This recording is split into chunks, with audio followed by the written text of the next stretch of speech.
Selamat pagi sedulur tani, kali ini kita sedang ada di lahan mana Mas Rais? Lahan pertanaman bawang merah dan cabai merah Namungan ramah lingkungan.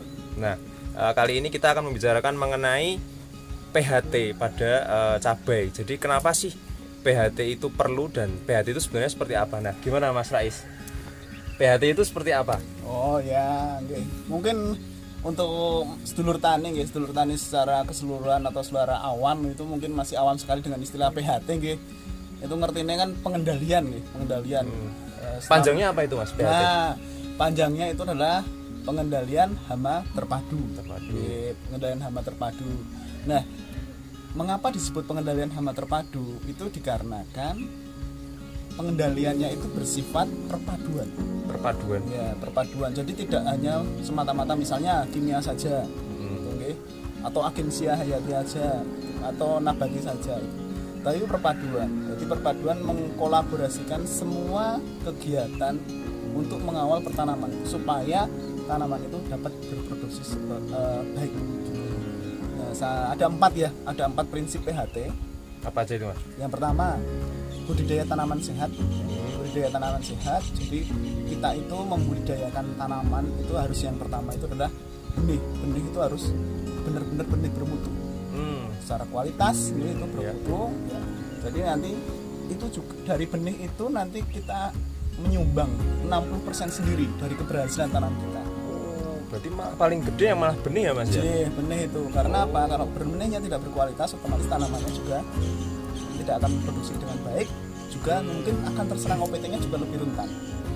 Jadi dari benihnya gitu, budidaya tanaman sehat dari benihnya, pemupukannya, pola lahannya, pengairannya. Itu masuk di situ. Kemudian yang kedua, itu adalah pelestarian musuh alami. Jadi musuh alami di sini, kenapa disebut musuh alami? Itu bukan musuhnya petani, tapi musuhnya si hama sama penyakit.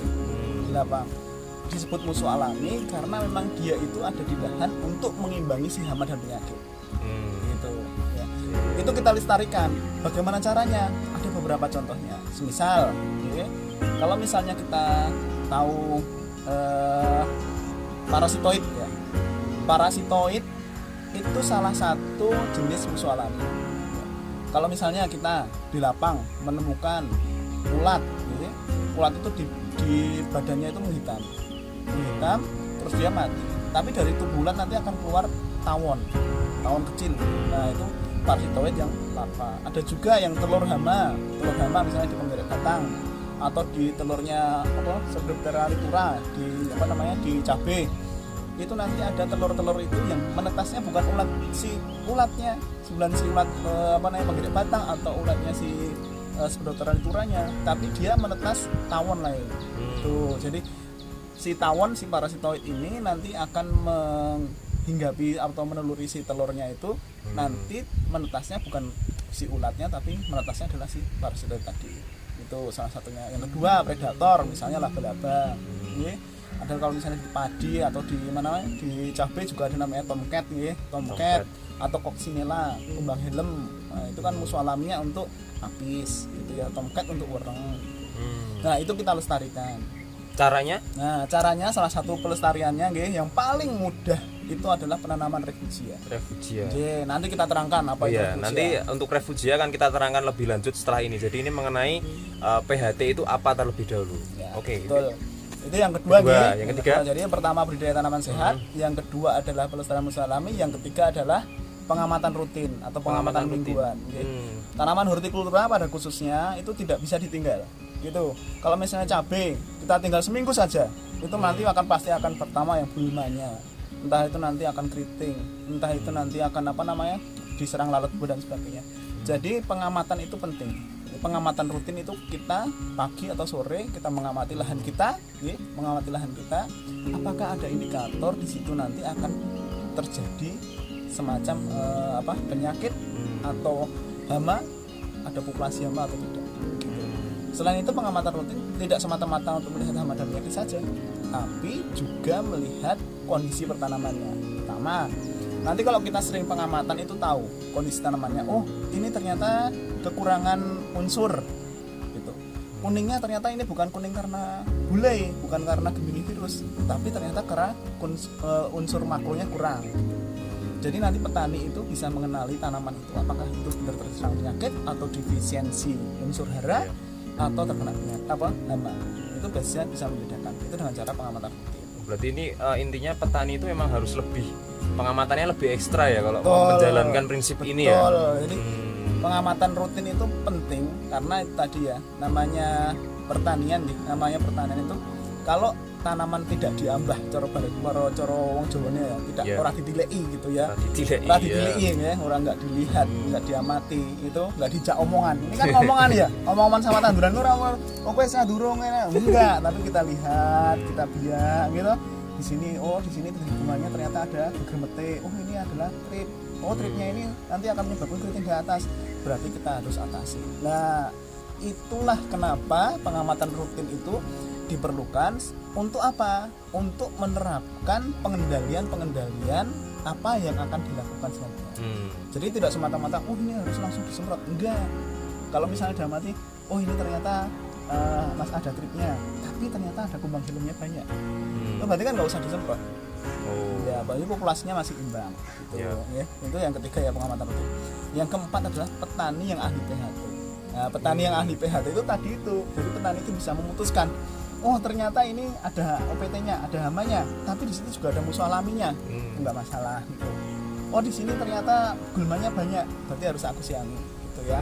Terus di sini ternyata kekurangan unsur, berarti harus aku pupuk. Ternyata ini gogroknya, misalnya cabenya itu rontoknya itu karena kurang air, ternyata bukan karena OPT. Nanti bisa tahu. Nah, itu adalah petani yang ahli PHT. Gitu. Ya. Terus kan tadi Mas Rais bilang kalau ini tuh suatu cara pengendalian yang menggabungkan banyak cara gitu. Tapi kan yang jelas itu cara yang ramah lingkungan ya. Betul. Nah, cara yang ramah lingkungan itu apa aja Mas? Tadi kan jenengan sudah menjelaskan musuh alami itu satu. Lalu apa lagi? Jadi yang sama ramah lingkungan itu yang dari awal nih, dari mulai awal tanam itu dari pengolahan lahannya. Pengolahan lahannya kita tidak semata-mata menggunakan pupuk kimia, kita juga menggunakan lagi, jadi mengembalikan lagi unsur hara tanaman. Kalau misalnya tanaman padi, kita babat tanaman padinya, ya kembalikanlah jeraminya. Dalam bentuk apa? Misalnya dalam bentuk kotoran sapinya. Yang paling bagus adalah yang sudah difermentasi. Karena apa? Kalau sudah melalui proses fermentasi, itu nanti si kotoran itu tidak akan membawa gulma. Jadi membawa gulma, membawa penyakit itu tidak membawa itu. Karena apa? Karena si gulma itu nanti akan mati, bijinya itu akan mati pada proses fermentasi. Nah, dan si patogen penyakit itu juga fase fermentasi juga akan mati. Salah satunya itu jadi penambahan pupuk organik di lahan ya, penggunaan pupuk organik di lahan. Jadi mengembalikan lagi unsur hara ke lahan. Kemudian ada lagi. Jadi gini, kalau misalnya PHT itu bukan anti pestisida enggak ya? Tapi kalau jalan terakhir ya, itu adalah jalan terakhir. Kalau sudah menyentuh ambang ekonominya, kalau misalnya sudah di atas ambang ekonomi atau sudah menyentuh ambang ekonominya, baru digunakan si pestisida tadi. Tapi saya yakin kalau misalnya prinsip PHT itu benar-benar diterapkan, itu nggak akan menyentuh level itu.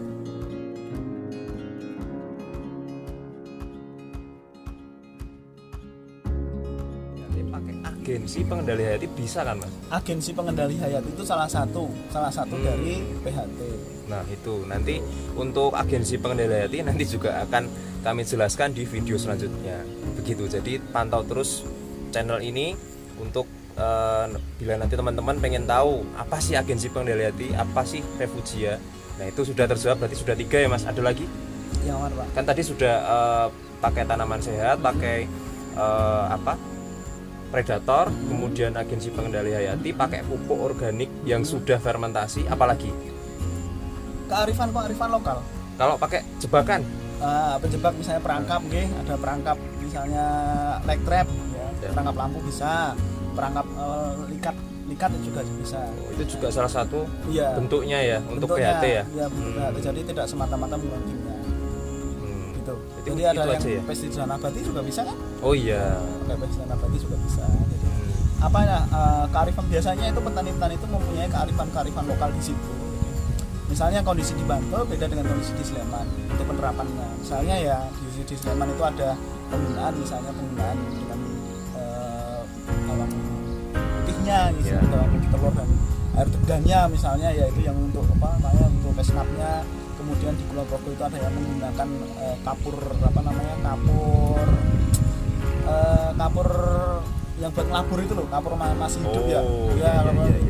Itu kalau bahasanya sini tetap labur tetap labur. Itu dua cara yang berbeda tapi untuk mengatasi satu penyakit, yaitu penyakit antraknos. Itu antraknos di Jambi pakai itu. Ya, itu ada kearifan lokal. Nah, biasanya kearifan lokal di situ itu sudah mengadaptasi apa yang ada di situ. Biasanya bisa diterapkan. Nah, yang diterapkan di Sleman belum tentu bisa diterapkan di Kulon Progo. Karena tadi spesifik lokasi tadi.